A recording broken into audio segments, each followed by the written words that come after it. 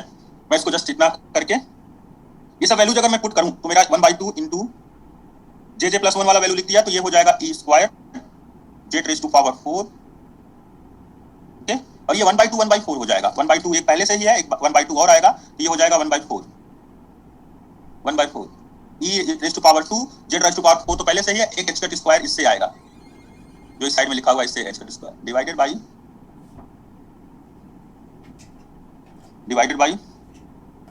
जो आ रहा है उसको लिख लेते हैं और फिर सिंप्लीफाई कर लेते हैं। थोड़ा सा मुझे लगता है डिनोमिनेटर ज्यादा लेंथी हो जाएगा, -1 माइनस प्लस हो जाएगा ना, अब तो वो नहीं माइनस ही जाएगा।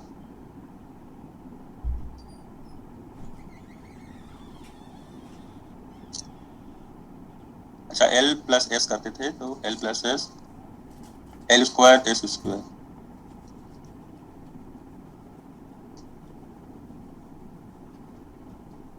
ठीक है। So this will be minus e square h Z raise to power 4 h square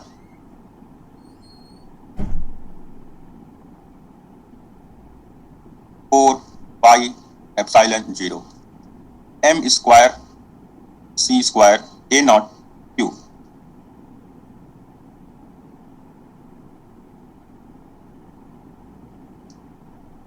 बहुत लेंथी टर्म हो रहा है, मुझे शॉर्टकट करना पड़ेगा इसको।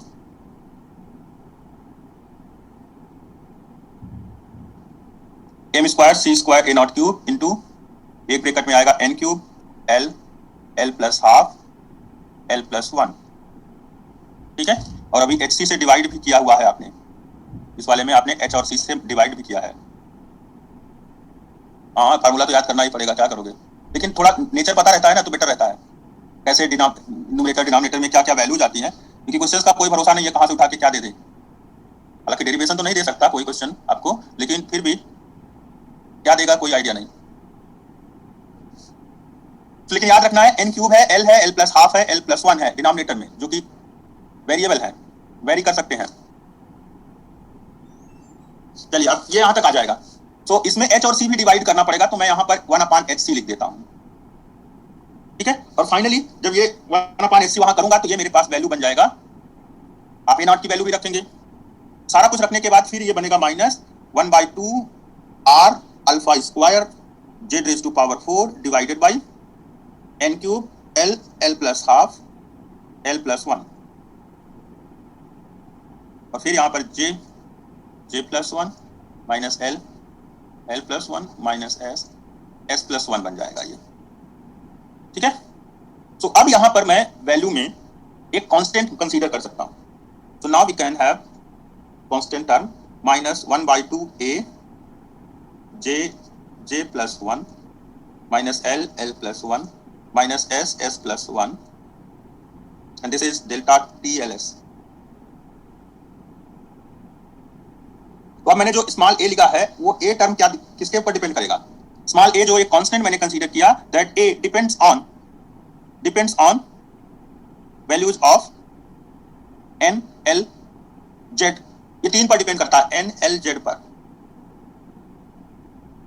कांस्टेंट हालांकि है, किसी न किसी मल्टीप्लेट के लिए अगर बात करें तो मल्टीप्लेट के लिए z की वैल्यू फिक्स होगी, प्रिंसिपल क्वांटम नंबर ऑर्बिटल सभी फिक्स होंगे, इसलिए आप कह सकते हो कि this is a constant, a is constant, but actually this a depends on z values. तो a का वैल्यू z के ऊपर डिपेंडेंसी रख रहा है, दैट मींस कहीं जरूरत पड़ती है डिफरेंट z की तो आप इसको इंक्लूड करेंगे डिफरेंट z के लिए। चलिए अब हम लोग ये अभी एक ही इलेक्ट्रॉन की बात कर रहे थे, सिंगल इलेक्ट्रॉन, जो कि हमारे पास मैक्सिमम टाइम सिंगल इलेक्ट्रॉन तभी अवेलेबल होता है जब हम लोग एल्कली एटम लेते हैं या फिर हाइड्रोजन एटम लेते हैं। जब एल्कली लिया जाता है तभी आपको, तो लिख लिया सबने। अब नेक्स्ट पेज पर मैं शिफ्ट होता हूं।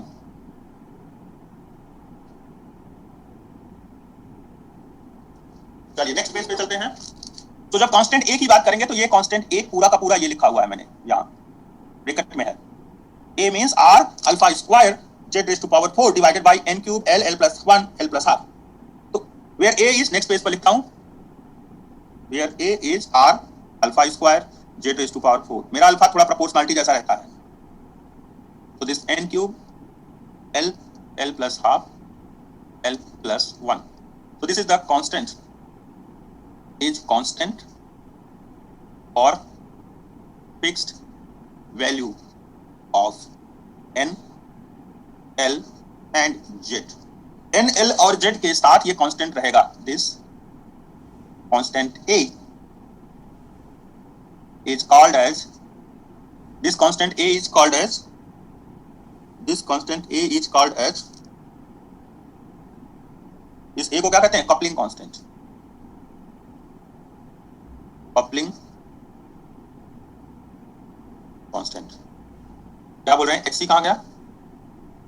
अरे hc इसके साथ मर्ज होकर के तब हिल्बर्ट कांस्टेंट और अल्फा स्क्वायर ये सब बना हुआ है, hc चला गया, hc is now included in r alpha square z rose to power 4, इन सब में hc ऑलरेडी अवेलेबल है, डोंट वरी, ठीक है। So now this a is known as coupling constant between l and s, spin orbit coupling का ये coupling constant term है a, और a depend किस पर कर रहा है आपको पता है। So this a is equal to r alpha square z raised to power 4 and divided by n cube l plus half l plus 1, ठीक है। तो now वैल्यू ऑफ a अगर निकालना हो तो मैं क्या कहूंगा? अल्फा स्क्वायर r का वैल्यू होता है 1.09737 into 10 raised to power 7 metre inverse, r Rydberg constant into 10 raised to power 7 metre inverse.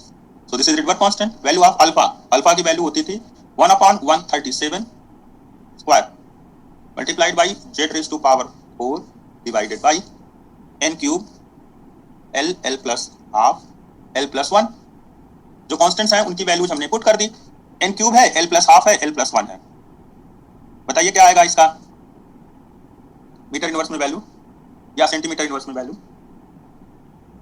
कितना आएगा? r Rydberg constant multiplied by alpha square, एक बार कैलकुलेट किया हुआ है आपने, 5.84, क्या सेंटीमीटर इनवर्स और मीटर इनवर्स? तो this is 584.67 metre inverse, this multiplied by z raised to power 4 divided by n cube l plus half l plus 1।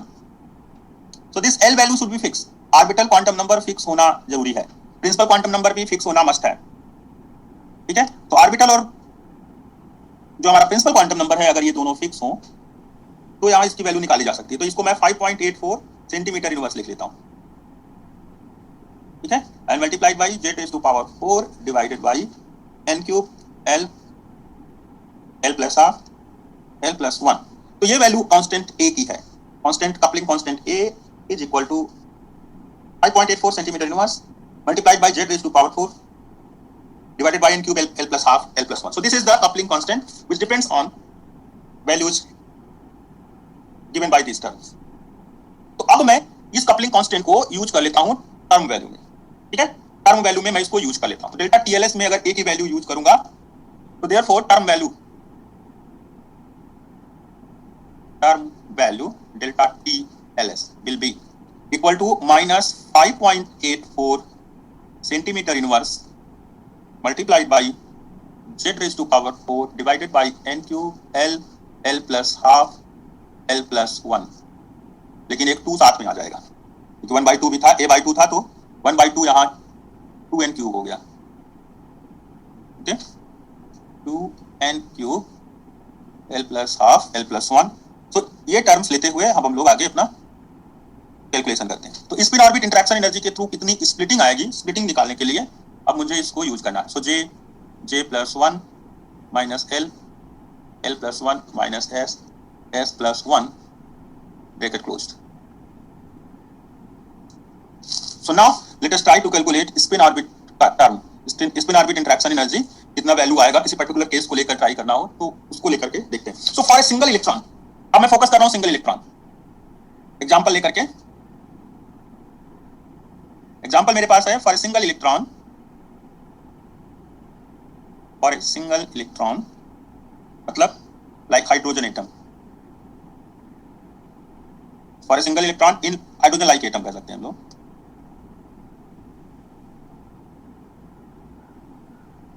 तो हाइड्रोजन लाइक एटम्स में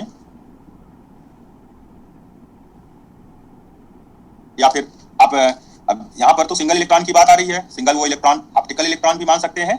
तो मैं ले लेता हूँ सच एज हाइड्रोजन, सोडियम, जो भी इस तरह से आपके पास होगा। तो ऐसा नहीं है कि ओनली सिंगल इलेक्ट्रॉन केस ही अब डिस्कस करेंगे, सिंगल ऑप्टिकल इलेक्ट्रॉन। तो एग्जांपल मैं लिख देता हूं हाइड्रोजन अभी, ठीक है, क्योंकि यहाँ पर हाइड्रोजन लाइक एटम जैसा नहीं, इसलिए मैंने हटा दिया। ये बोर एटॉमिक मॉडल के आगे की बात हो गई अब, तो इसलिए हाइड्रोजन लाइक एटम्स ना मान करके हम लोग हाइड्रोजन ले रहे हैं। Just for example hydrogen s plus 1 आएगा। ये कहां से आ गया भाई, -s plus 1 आएगा, डोंट वरी, परेशान ना हो, गलत नहीं है। सो अगर ऐसी बात करें हाइड्रोजन लाइक एटम, हाइड्रोजन के एटम के लिए, तो s की वैल्यू हाफ हो जाएगी, स्पिन हाफ, ठीक है, स्पिन हाफ हो गया।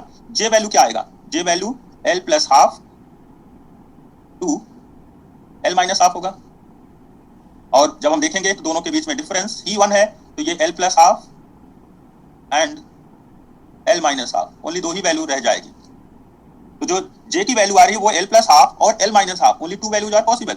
और हमने पहले ही बोल दिया l की वैल्यू 0 नहीं होनी चाहिए, तो l की वैल्यू 0 नहीं होगी तो l माइनस हाफ भी निगेटिव नहीं आएगा। तो अब ये टर्म मैं चेक करने चल रहा हूं, ये टर्म वैल्यू का फार्मूला आप याद रखेंगे, you have to memorise this term value, इसकी डिपेंडेंसी। अगर आप कांस्टेंट a के साथ याद करना चाहते हो a के साथ, अदरवाइज डेल्टा टीएलएस डायरेक्टली पूरा प्रैक्टिस करके याद कर लीजिएगा, ठीक है। तो l plus half l minus half, l is not 0, यहाँ ध्यान रखना, l is not equal to 0, where l is not equal to 0 ये इसके साथ अटैच्ड है। So now let us try to calculate for hydrogen atom. तो hydrogen atom के लिए ट्राई कर रहे हैं लोग। सो द टर्म वैल्यू एक बार l प्लस हाफ के लिए और एक बार l माइनस हाफ के लिए, दोनों के लिए मैं निकाल देता हूं, और फिर दोनों टर्म वैल्यूज के बीच में डिफरेंस निकाल करके हमें फाइन स्ट्रक्चर स्प्लिटिंग मिलेगा। स्प्लिटिंग कितनी होनी चाहिए, तो the term value for j is equal to l plus half. जब j की वैल्यू l प्लस हाफ रखेंगे तो क्या आएगा, डेल्टा टी एल एस, और j is equal to l plus half. ये लार्ज j वैल्यू है, j की वैल्यू सबसे लार्जेस्ट यही आ रही है l प्लस हाफ, जिसमें l और s दोनों सम हो जा रहे हैं, दोनों का समेशन हो जा रहा है। तो कितना आएगा यहाँ पर, अगर j की value l plus half plus 1 रखेंगे तो इससे, और s की वैल्यू हाफ भी रखनी पड़ेगी, तो क्या टर्म आएगा, ये टर्म मैं लिख रहा हूँ, आप लोग एक बार चेक करिए, 5.8584 centimetre inverse multiplied by z raise to power 4 divided by 2n cube l plus half l plus 1। यहाँ तक तो ठीक है।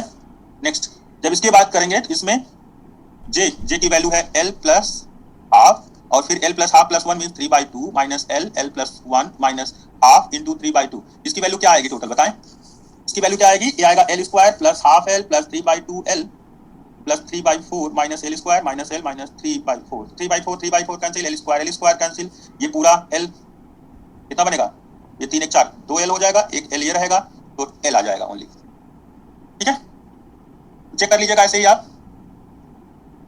तो आपको ये जो न्यूमरेटर का स्क्वायर ब्रैकेट में टर्म लिखा हुआ है that will give you only L, वो ओनली एल देगा। अब फिर अब एल माइनस हाफ के लिए J equal to L minus half होगा, तो टर्म वैल्यू कितनी आएगी, दोनों की वैल्यूज निकाल करके माइनस कर देंगे। तो now and term value for J is equal to L minus half, this gives you delta T L S J is equal to L minus half. तो जब एल की वैल्यू और जे की वैल्यू जो भी यहाँ पे आ रहा है सब पुट करेंगे तो 5.84 सेंटीमीटर इनवर्स, बहुत लेंथी डिस्कशन है इसका, z raise to power 4 divided by 2 n cube l plus half l plus 1।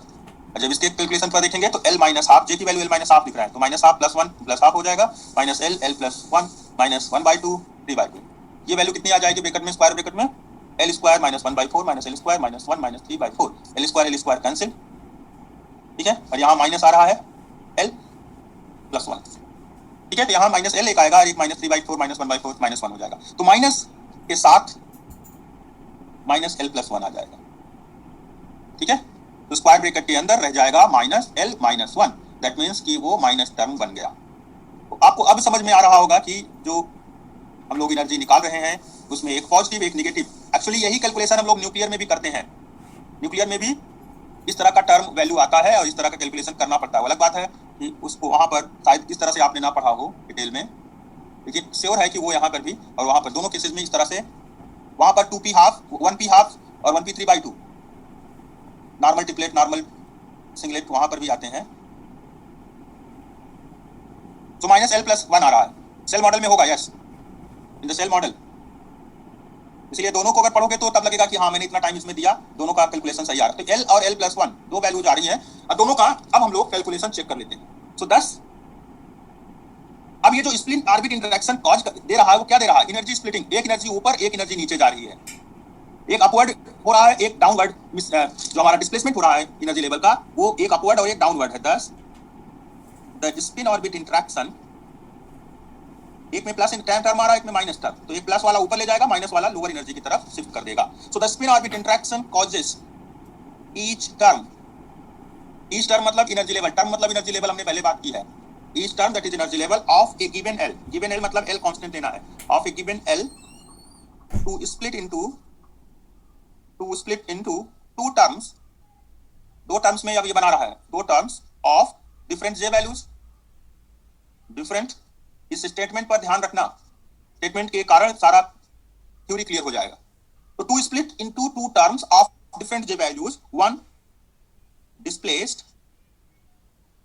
Upwards, एक ऊपर की तरफ अपवर्ड डायरेक्शन में, and the other downward, other दूसरा जो होगा डाउनवर्ड्स होगा, लोअर तरफ लोअर डायरेक्शन में लोअर एनर्जी साइड में शिफ्ट हो जाएंगे। तो जो स्पिन ऑर्बिट इंटरेक्शन है वो उसने काम क्या किया, एक लेवल की जगह पर एक एनर्जी टर्म की जगह पर जितने जे वैल्यूज थे उतने में वो स्प्लिटिंग करा दिया उसने, और उस स्प्लिटिंग का क्या फर्क पड़ेगा कि एक टर्म ऊपर एक टर्म नीचे शिफ्ट हो जाएगा और ये शिफ्टिंग ही स्प्लिटिंग का कारण बनती है। आपने भी देखा होगा जब मैंने j इक्वल टू 3/2 लिखा, j इक्वल टू हाफ लिखा तो कभी j हाफ नीचे लिखा, j की वैल्यू हाफ वाला नीचे गया, कभी j इक्वल टू 3/2 नीचे गया, डिपेंडिंग कि वो नॉर्मल था या फिर इन्वर्टेड ऑर्डर था। तो वो सब बातें यहाँ इसी थ्योरी से रिलेट होकर के आती है। सो नाउ द डिफरेंस, जल्दी से करते हैं, अब क्वेश्चन सॉल्व करने का टाइम आ रहा है। The difference between these term values is, in term values के बीच में डिफरेंस क्या होगा वो डिफरेंस निकालते हैं। so that will be delta t is equal to delta t ls और j is equal to l minus half and minus delta t ls j is equal to l plus half। so this will be, एक में 5.84 centimetre inverse divided by 2n cube l plus half, l plus half, अच्छा l plus half लिख रहे हैं हम लोग बार बार, इसको मैं अभी यहाँ पर 2l प्लस 1/2 लिखूंगा, कोई फर्क नहीं पड़ेगा, 2l प्लस 1/2 लिख रहा हूँ l प्लस हाफ को, और फिर l प्लस 1। अब इसमें क्या आएगा, इसमें माइनस l आ रहा था, एक में माइनस l आ रहा था, एक में l प्लस 1, तो ये आ जाएगा 2l plus 1, difference of energy क्या आएगा 2l प्लस 1। जो कैंसिल हो रहा हो कैंसिल कर दीजिए, और जो आंसर आ रहा हो आंसर हो जाएगा। तो कैंसिल करने में मेरे पास ये 2 कैंसिल होगा इस 2 से, और ये 2l+1 कैंसिल होगा इस 2l+1 से। So answer will be 5.84 centimetre inverse, 5.84 centimetre inverse divided by n cube l l+1। अब ये है एनर्जी स्प्लिटिंग। फर्दर इसको मैं लैंड्स इंटरवल रूल बताने में यूज करूंगा, लैंड्स इंटरवल रूल बताने में यूज करने वाला हूं, ठीक है। So now this is the energy difference between term values. Oh Z raise to power missing है, हाइड्रोजन मान लिया है ना, इसलिए और hydrogen Z raise to power 4 यहां पर लेना पड़ेगा ना। चलो कोई बात नहीं, Z raise to power 4 hydrogen अगर मान लिया है तो जेड की वैल्यू 1 हो जाएगी, अदरवाइज चलो ले लेते हैं, यहाँ जेड की पावर 4 लिख देता हूं मैं, okay don't worry. So here I will have Z raise to power 4 and here Z raise to power 4, ठीक है। Z raise to power 4 is missing, हमने लिख लिया इसको। सो नाउ नेक्स्ट क्वेश्चंस देखते हैं, कुछ प्रॉब्लम डिस्कस किया जाए। हाँ हाइड्रोजन एटम्स के लिए ही पॉसिबल है, सिंगल इलेक्ट्रॉन मान लिया ना इसलिए। क्वेश्चन नंबर 8 बताइए नॉट करेक्ट कौन सा है। क्वेश्चन नंबर 8 देख के बताइए नॉट करेक्ट कौन सा स्टेटमेंट नॉट करेक्ट है। n cube l+1, option C is not correct.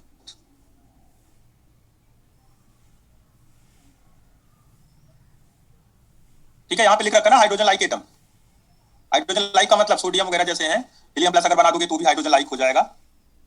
तो सी ऑप्शन इनकरेक्ट है, ठीक है, सी ऑप्शन इज इनकरेक्ट। ध्यान रखना हाइड्रोजन लाइक एटम्स पर ही आप ज्यादा अच्छे से सॉल्व कर पाते हो, अदरवाइज और केसेस में कैपिटल एल कैपिटल एस बहुत सारे टर्म्स बन जाते हैं। यहाँ हाइड्रोजन लाइक में ओनली 2 जे वैल्यूज पॉसिबल होंगी, 2 जे वैल्यूज, जैसे 2p½ 2p3/2 सोडियम में भी आता है हाइड्रोजन में भी आता है। तो यहाँ हाइड्रोजन लाइक कहने के पीछे रीजन ये है कि सिंगल 1 इलेक्ट्रॉन प्रेजेंट होना चाहिए, ठीक है। अब मैं 1-2 क्वेश्चन सॉल्व कराता हूं। सपोज आपके पास ये टर्म आ गया, यहाँ टर्म आ गया 5.84 into Z⁴ divided by n cube l+1। सो आपको मैं बोल रहा हूं हाइड्रोजन एटम, और hydrogen atom Z value is 1, the splitting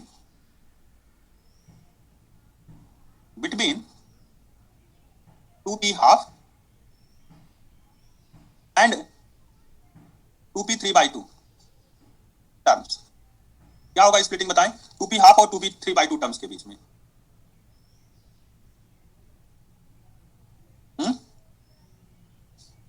तो आ जाएगा delta T is equal to 5.84 into Z⁴ divided by n cube. तो n भी बताना पड़ेगा, n मान लेता हूं मैं 2 है और यहां भी 2 है।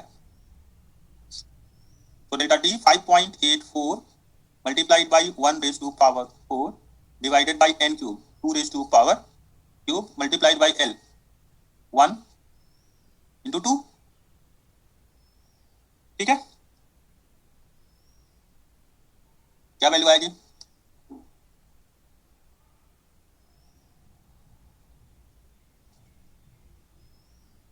सबका अलग अलग क्यों आ रहा है, 0.365। So this is delta T.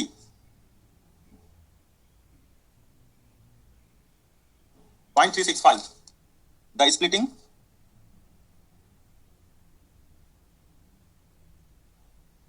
between 2D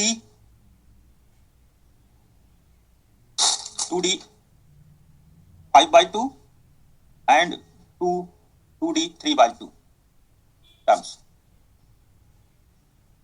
So next example है example 2 for H atom Z is equal to 1. Now the splitting between these terms. बताएं इसका आंसर बताइए आप लोग।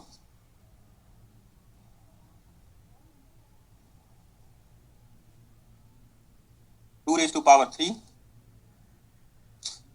मल्टीप्लाइड बाई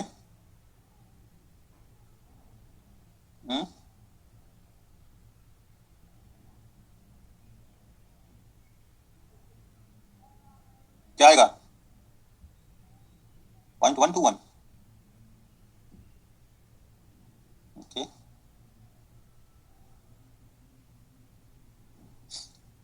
कुछ गड़बड़ है?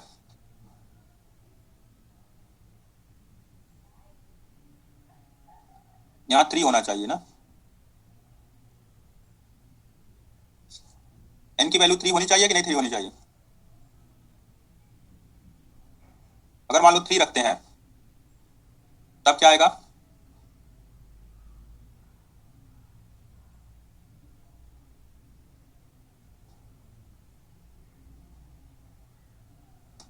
ये क्या आने लगा 0.036, छोटा हो जाएगा क्या?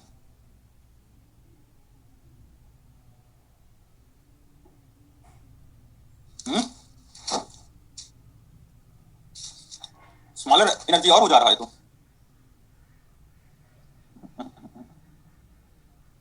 इनवर्सली प्रोपोर्शनल है ना, इसलिए चलो ठीक है, जिसका जैसे जो आ रहा है वो सब करेक्ट है, कोई बात नहीं। अब देख रहा हूं मैं 3-4 आंसर लिख रहे हैं, कोई 0.057, कोई 36, कोई कुछ लिख रहा है, क्या ये सब एक्सेप्टेबल है? अगर हम लोग हाइड्रोजन एटम्स की ही बात करें,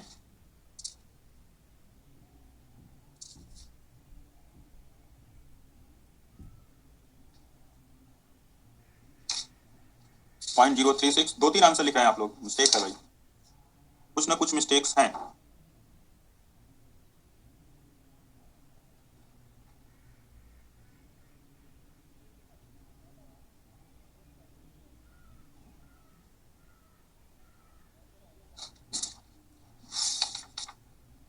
कितना आया?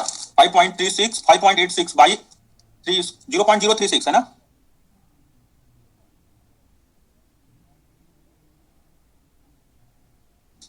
तो दिस इज डेल्टा टी।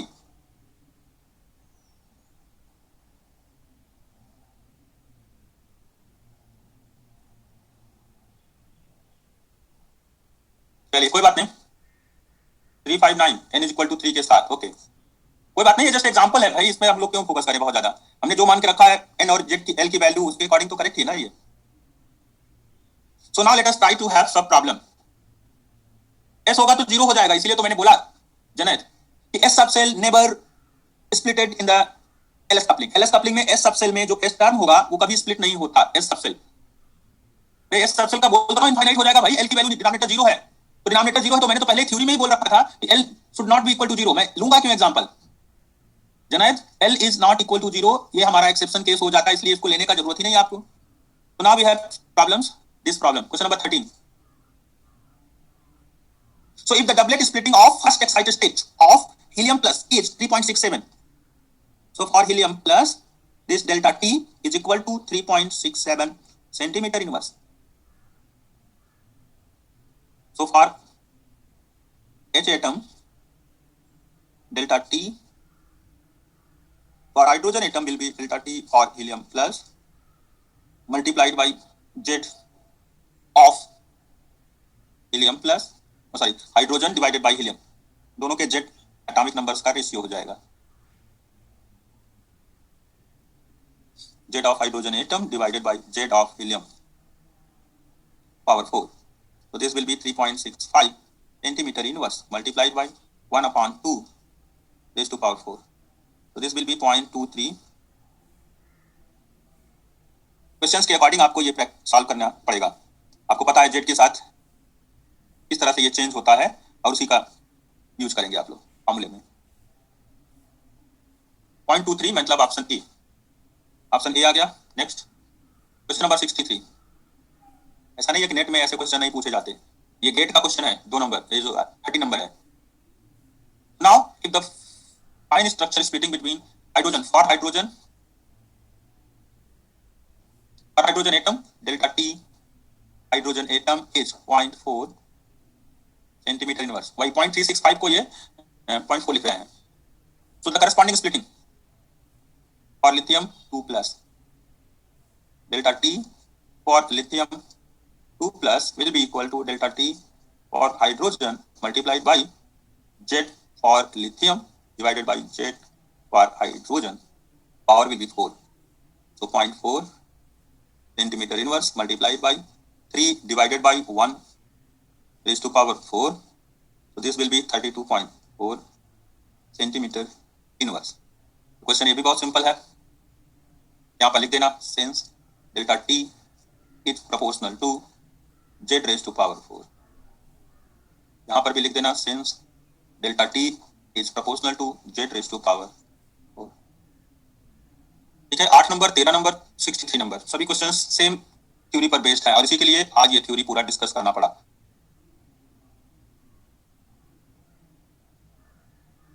चलिए नेक्स्ट क्वेश्चन देखते हैं। अभी मेरे पास 10 मिनट का टाइम है, ये क्वेश्चन सॉल्व करेंगे 26। जैसे किसी ने लिखा, किसने लिखा था अभी 26 के बारे में? श्वेता खेतान ने। चलिए अब इस पर भी हम लोग बात कर लेते हैं। ठीक है,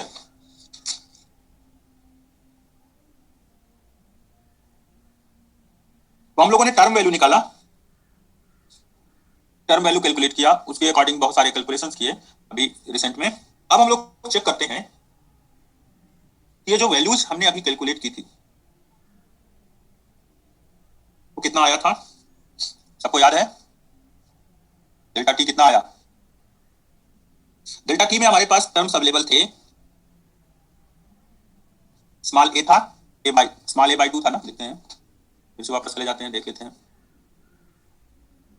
यहां पर स्मॉल ए की वैल्यू थी एक, एल डॉट एस था। ठीक है, so now let us try to calculate. चलिए इसके लिए ट्राई करते हैं। Question number 26 solution.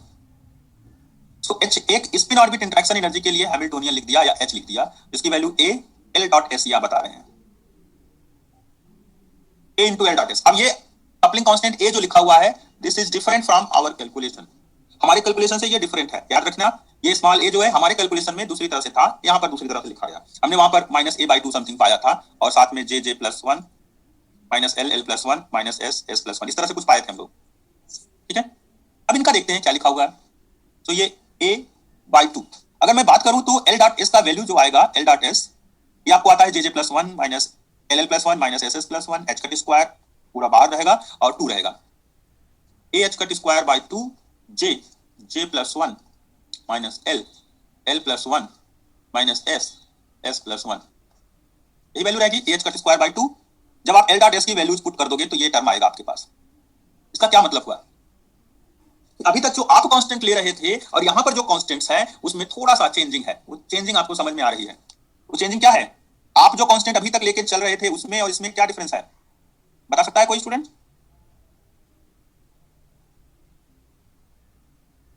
तो एच कट एक तो आ रहा है, चलिए ठीक है, वहां एच कट नहीं था, यहाँ एच कट है। वहां स्मॉल ए के साथ एच कट नहीं लिया था हमने, यहाँ एच कट अवेलेबल है। वहां भी 1/2 था, यहाँ भी 1/2 है, लेकिन प्लस माइनस साइन का चेंज है थोड़ा। तो क्वेश्चन आपको माइनस और एच कट का डिफरेंस है, very good Himanshu. So minus और एच कट थोड़ा डिफरेंस तो है, वो टर्म वैल्यू थी, यहाँ पर आप ले रहे हैं जो वैल्यू वो आपका एनर्जी है, ये भी एक डिफरेंस कह सकते हैं हम लोग। So now let us try to solve this. So अब हमारे पास टर्म जो है फॉर 2p3/2, एच वैल्यू क्या होगी for 2p3/2 and for 2p½ दोनों के लिए इसकी वैल्यू निकाल लीजिए और एनर्जी स्प्लिटिंग बता दीजिए, हो गया। तो जो क्वेश्चन दिया जाए उसके अकॉर्डिंग भी सॉल्व करने की हैबिट हमारी होनी चाहिए, अदरवाइज क्या फायदा इतना सीखने का। हाँ वो आएगा, अभी लैंड्स इंटरवल रूल बताऊंगा बाद में, लेकिन पहले अभी मैं इसी से कर रहा हूं। ओके कसरत dy। चलिए तो ये 2p3/2 के लिए मैं h वैल्यू चेक कर लेता हूं एनर्जी। तो आ जाएगा ये H cut, A H cut square by 2, bracket में जे जे मतलब 3/2, जे प्लस 1 मतलब 5/2 माइनस एल एल का मतलब है 1 2 माइनस हाफ, स्पिन तो हाफ ही है, सिंगल इलेक्ट्रॉन केस है। ठीक है, और यहाँ एच की वैल्यू जो आएगी 2p½ के लिए, सो ये हो जाएगा A H cut square by 2, J value is half, J plus 1 means 3/2 minus 1 into 2 minus 1/2 3/2। So these are the values, इनके डिफरेंस को ही आप इस एनर्जी स्प्लिटिंग बोलते हैं। तो energy splitting will be equal to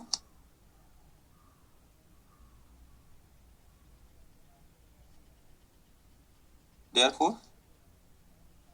energy splitting will be equal to a h cut square by 2 3/2 5/2 minus 1/2 3/2।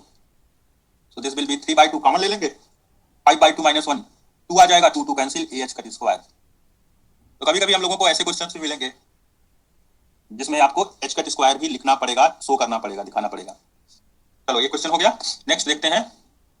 Next में अब हम लोग स्पिन ऑर्बिट इंटरेक्शन को भी, लैंस इंटरवल रूल को भी डिस्कस कर लेते हैं।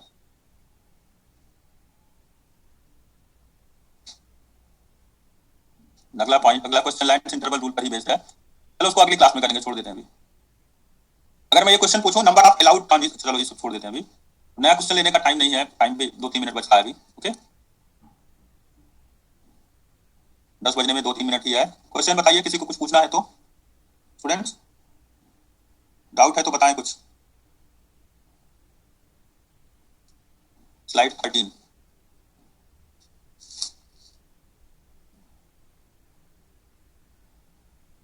बताइए, पूछिए। हेलो, हाँ जी बताएं। चलिए जो स्पिन ऑर्बिट इंटरेक्शन एनर्जी वाला नाम लिखी है सारा डेरिवेशन, फाइनली कौन कौन सी एक्सप्रेशन याद रखनी पड़ेगी क्वेश्चन सॉल्व करने के लिए? इसमें जेड अवेलेबल है, जिनका यूज हमने क्वेश्चन में किया वही आप याद रखेंगे, जिनका यूज क्वेश्चन में हो रहा है वही आपको याद रखना चाहिए। अल्टीमेटली जो Z raise to power 4 denominator में l l+1 n क्यूब ये सब टर्म्स वाले हैं, ये याद रखेंगे, आपका काम हो जाएगा।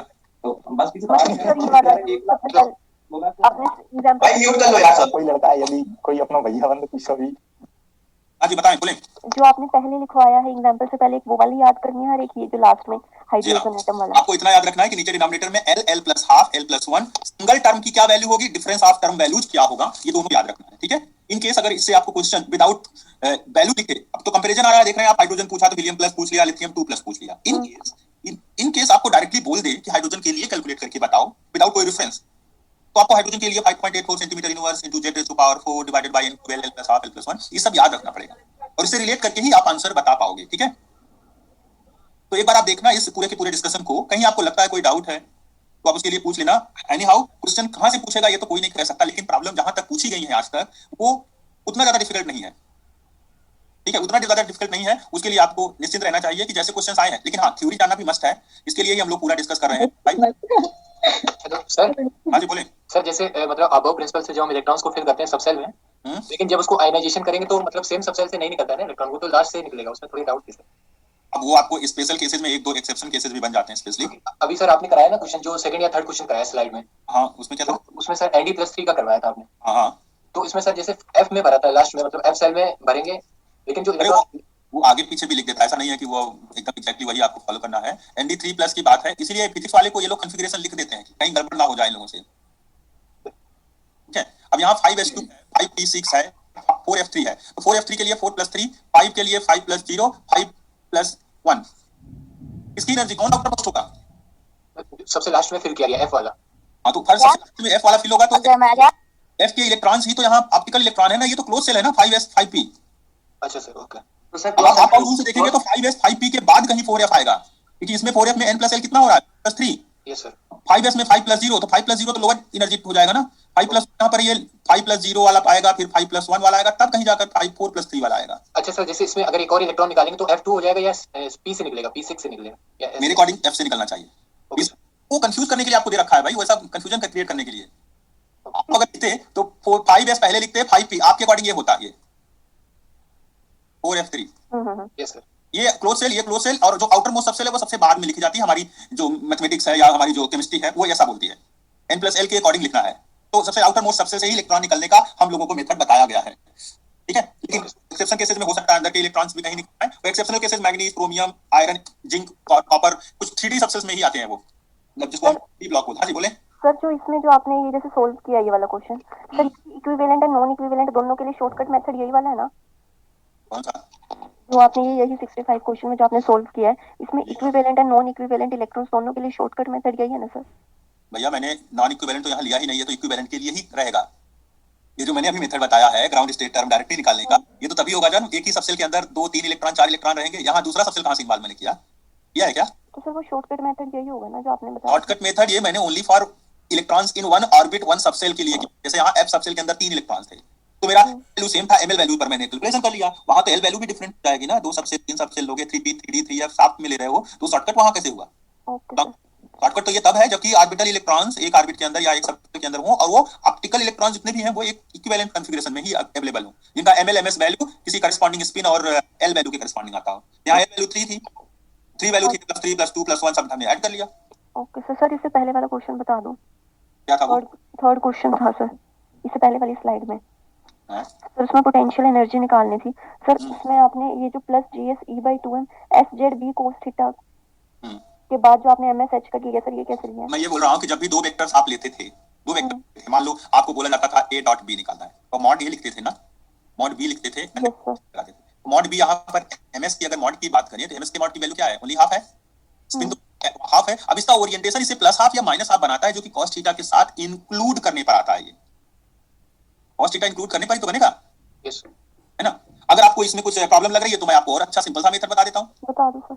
उसमें आपको स्पिन के साथ अगर स्पिन का S.B निकाल रहे हैं तो mod of S mod of B cos theta कर दीजिए। लेकिन फिर प्रॉब्लम है कुछ में, मॉड ऑफ S में √SS+1 आ जाएगा, तब मैच नहीं करेगा। सर इसमें SZ की वैल्यू MS/H का कैसे लिख दी? SZ की वैल्यू होती क्या है आप बताएं? सर आपने पीछे बताई थी, क्या आपने बताई थी सर। हाँ, तो SZ MS/H का ही होता है। SZ का जो आइजन वैल्यू है वो है MS/H का। आपने जैसे JZ की बताई थी, J मैंने वेक्टर बोला का था magnitude cos SZ theta. Applied on wave function psi gives you MS/H cut psi। ये आपने क्वांटम मैकेनिक्स में पढ़ा होगा, पॉली स्पिन मैट्रिसेस बहुत सारी पढ़ी होंगी। Okay sir. LZ पर ML/H कट आता है, SZ पर MS/H कट आता है। चलिए ठीक है, निधि रॉय क्या क्वेश्चन पूछ रहे हैं? सर इसमें जैसे इसी क्वेश्चन में सर थर्ड वाले में सेपरेशन एनर्जी निकालनी थी, तो सर जैसे कोई भी इंटरेक्शन एनर्जी निकालनी होती है या एनर्जी निकालनी है तो डॉट प्रोडक्ट लेना है क्या, जिसके बीच में एनर्जी स्केलर क्वांटिटी होती है, स्केलर क्वांटिटी के लिए डॉट प्रोडक्ट लेना पड़ेगा। देखना है कि वो डॉट प्रोडक्ट से एनर्जी का ही डायमेंशन बने, ठीक है। Okay sir. ये आपने पॉइंटिंग वेक्टर वगैरह पढ़ा होगा कि नहीं पढ़ा है? पढ़ा है सर। उसमें आपको पॉइंटिंग में कहीं वेक्टर में कहीं वो एनर्जी आता था, एनर्जी डेंसिटी आ जाता था, कुछ आ जाते थे, तो उसमें E×H लेते थे, लेकिन फिर उसको मॉड लेना पड़ता था एनर्जी डेंसिटी वगैरह के लिए। हाँ जी सर। क्रॉस मल्टीप्लिकेशन तभी एनर्जी दे सकता है जब वो पॉइंटिंग वेक्टर वाला टर्म आप यूज कर रहे हो। अदरवाइज जितने फिजिक्स है हमारे पास उसमें डॉट प्रोडक्ट में अगर मैग्नेटिक मोमेंट का मैग्नेटिक फील्ड के साथ या इलेक्ट्रिक डायपोल मोमेंट का इलेक्ट्रिक फील्ड के साथ डॉट प्रोडक्ट लेते हैं तो जो एनर्जी ही आता है उसको इंटरेक्शन एनर्जी या पोटेंशियल एनर्जी, एक्सचेंज इंटरेक्शन, ये सब वर्ड से नाम देते हैं हम लोग, ठीक है। Yes sir. सर ये जो लास्ट क्वेश्चन है उसके पहले का क्वेश्चन एक बार दिखा दीजिए। एक मिनट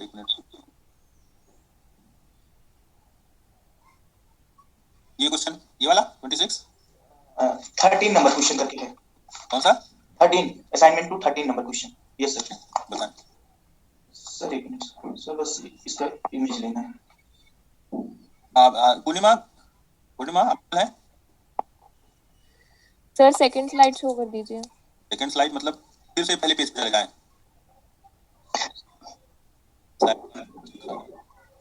श्वेता खेतान कहाँ गए भाई? सर इसके बाद वाला स्लाइड भी दिखा दीजिए। आप लोगों को जब उस समय स्लाइड दिखा रहे होते हैं तो समझ में आता है। मैं 63 देखिए ना, जल्दी करिए। सर हाँ बोलो। और सर इसके बाद आपने बताया था कि we are assuming the electron rest frame and nucleus is moving and magnetic field like this. So hello. आप बोलिए, मैं सुन रहा हूँ आपकी बात। सर बट हम जो थ्योरी पढ़ते हैं उसमें पढ़ते हैं कि इलेक्ट्रॉन रिवॉल्व कर रहा है और उससे भी जो करंट इंड्यूस हो रही है तो वो मैग्नेटिक प्लस को जनरेट कर रहा है और हम उसको फिर मैग्नेटिज्म में यूज करते हैं। जी हाँ। सर ये दोनों थ्योरी कैसे कोरिलेट है? अरे आप ये बताइए, रिलेटिविटी जानते हैं कि नहीं जानते हैं? Yes sir. रिलेटिविटी में अगर एक को रेस्ट में लेंगे दूसरा मूविंग है तो दूसरे को अगर रेस्ट में लेंगे तो पहला मूविंग मानते हैं कि नहीं मानते? जी सर।